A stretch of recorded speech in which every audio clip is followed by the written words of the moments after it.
Per gli altri racconti selezionati sono state espresse le seguenti valutazioni: ai miei tempi, di Sebastiana Aru Azzori. È presente, ecco, sì.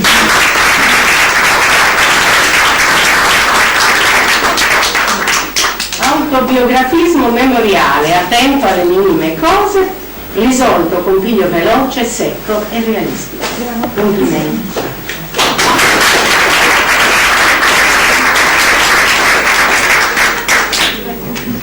Hotel e il sono presenti 3 componenti della giuria: dottor Batisio Zighi, professoressa Franca Zigardini e professor Leandro Muoni.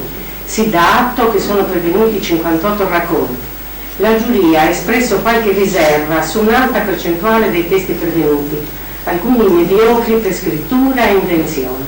Peraltro è stata rilevata la presenza di un nucleo di racconti assai interessanti, tra i quali sono stati selezionati, anche ai fini di un'eventuale pubblicazione, i seguenti elaborati, qui sotto elencati, seguendo l'ordine alfabetico dei nomi degli autori: Aru Azzori Sebastiana, ai miei tempi;